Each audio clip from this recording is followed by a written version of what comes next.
That's impressive stuff from Justin Fields today. You know, we talked a little bit about it in the pregame, him kind of managing the first two football games. Today, that wasn't the case. He went out there, he made plays in the passing game to cause them to win. The other thing I look at is just the growth and maturity of him, right? That looks like a man who knows he's comfortable in his own skin. Maybe that change of location that we talked about, change of scenery for him, what he has gone through up until this point, I think gives them a different dynamic. And they talked about getting Pittsburgh.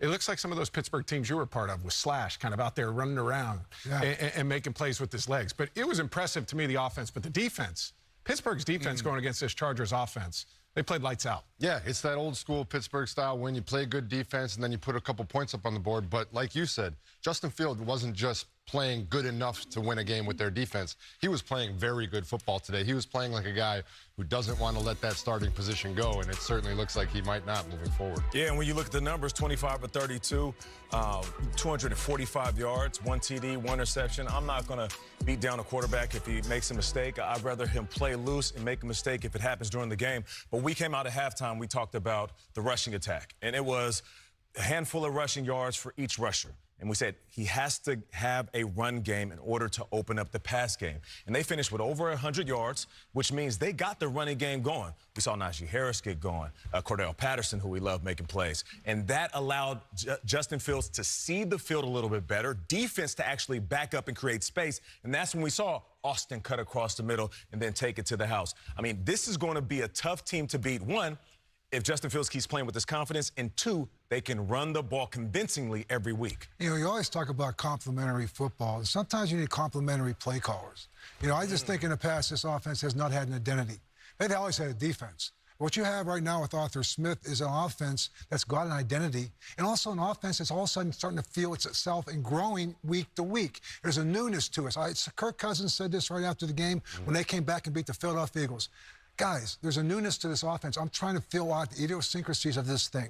So I feel like Justin Fields is getting more comfortable each time.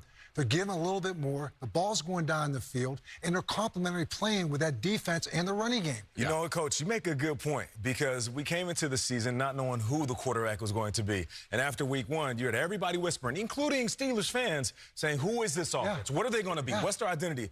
And we have to relax. Even as football players, we forget. It takes time to find out who you are becoming. Right. And, Coach, you're right. If they continue to trend in the right direction, this could get pretty dangerous for that division. I mentioned to Bill about Mike Tomlin at halftime. It was like there was no worry, like, hey, this is our style of game. Defense was the name of the game today as well, too, JJ. As kind of per usual up there in Pittsburgh, you know, LA Chargers came in today and they were the leading rushers. They had J.K. Dobbins. They held him to 44 yards. They were 3 of 11 on third downs. Bunch of sacks. Nick Herbig, strip sack right here. Badger flying off the edge. Here's TJ getting double teamed. So coming up the middle, we got another sack. Everybody coming, and that was the one, obviously, where Justin Herbert got hurt. TJ making his way around Joe Alt on the edge for his sack right after they played Renegade. I mean, that's what they do in Pittsburgh. You play Renegade, you get sacks, you play good defense. -5 yards in the second half. That's an unbelievable. I was so happy for you.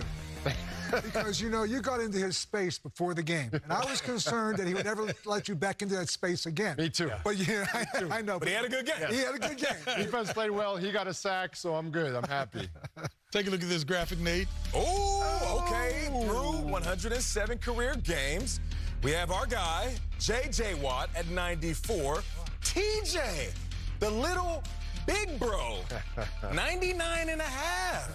I have long said, if he stays healthy, he's going to surpass every single record I've ever set, and I still very firmly believe that. The kid's incredible.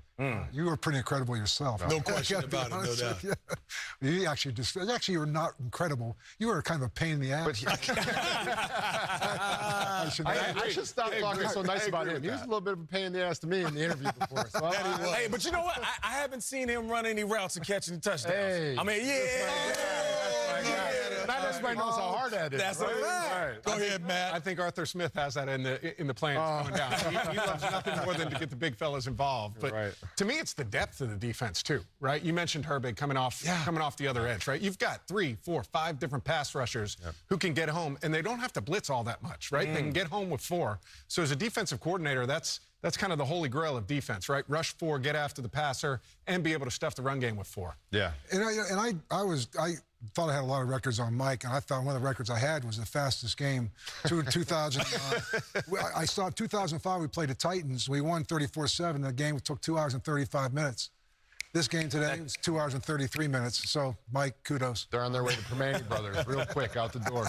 You know, for those who may not have been around when J.J. interviewed his brother during the pregame show, his brother was teasing, saying, it's all about you, but I've never seen. J.J. is always talking about his brother, and I love that. Talk about, again, you mentioned a defensive stat in the first half. Let's take a look again at the defensive number. Oh, yeah. I mean, -5 yards total in the second half. That's literally insane. We have 0 points allowed, -5 total yards, and 5 sacks. Here's TJ and Mike Tomlin talking about that performance. We better respond that way. You know, there's a nakedness in this business at this level. There's nowhere to hide. When you got a challenge like that walking in your venue, you better fight. We're the #1 rusher and rushing team coming into our building. And so let's be real clear. They got to fight. They don't have a choice.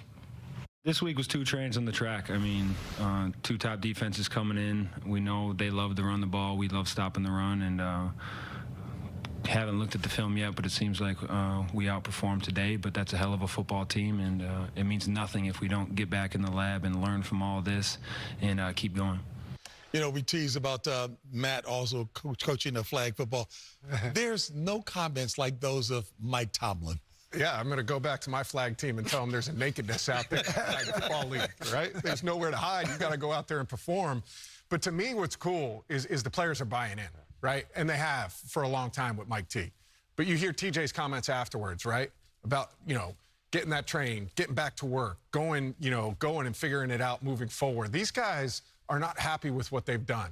You know, 3 games in, you're 3-0, it's great. They're looking for what's next. And I think that starts with Mike. And you can feel that as they play, that energy, that seriousness, that level of just going out there and trying to impose your will. And it shows. It shows in the way that they play. Yeah, and you know, we joke about the Tomlinisms because he gives them to us in bunches. But for him to say there's a nakedness, I can appreciate that. Because when a coach is honest with the team and he tells you exactly who you are, you can't hide from it. You wake up every day either trying to build on your strengths or minimizing your weaknesses.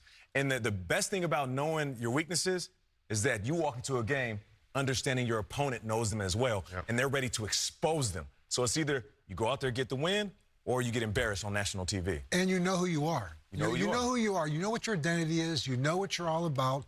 And you know what? It kind of simplifies and clarifies the goal each week. Yep. That's true confidence, right? It's true confidence. And Mike exudes that. Yeah. You know, Bill, and I forget the name of the player he was talking with who was wondering about why he wasn't getting more carries. And Mike called him out into the hall and pointed all the trophies. He said, all those trophies had a name, Pittsburgh on it. You know?